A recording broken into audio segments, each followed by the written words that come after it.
लालची और दुष्ट प्रवृत्ति के लोगों से किसी प्रकार की अच्छाई की उम्मीद नहीं रखनी चाहिए। नमस्कार दोस्तों, मैं मनोज कुमार अपने चैनल पर आप लोगों का स्वागत अभिनंदन करता हूं। दोस्तों, एक जंगल में एक भेड़िया रहा करता था।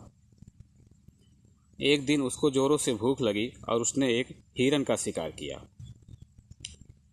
हिरन का शिकार करने के बाद वह अपने आप पर नियंत्रण नहीं रख सका और नतीजा ये निकला कि जल्दी जल्दी से उसको खाने लगा और खाते समय उसके गले में हिरन की एक हड्डी अटक जाती है, गले में फंस जाती है।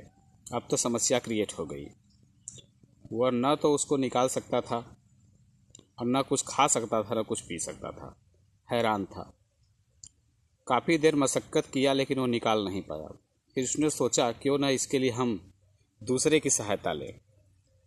अब उसने सोचा कि ऐसा कौन सा जीव है जो मेरी सहायता कर सकता है। तो उसके दिमाग में आया कि जो एक सारस पक्षी है उसकी गर्दन बहुत लंबी होती है, अगर उससे सहायता ली जाए तो शायद मेरी समस्या समाप्त हो सकती है। वह सारस के पास जाता है और कहता है कि भाई, मेरे गले में हड्डी अटक गई है, इसको ज़रा निकाल दो तो बड़ी कृपा होगी। अगर तुम इसको निकाल देते हो तो मैं तुमको इनाम दूंगा।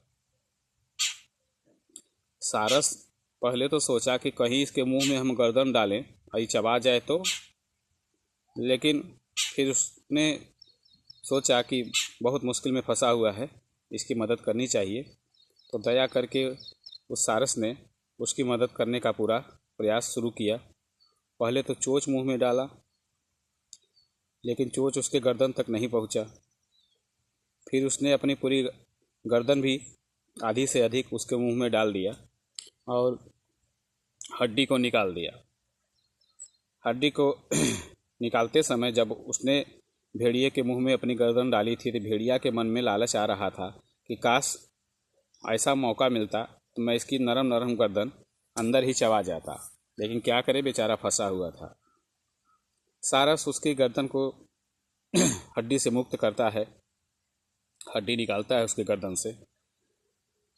उसके बाद भेड़िया फ्री होते ही चल देता है।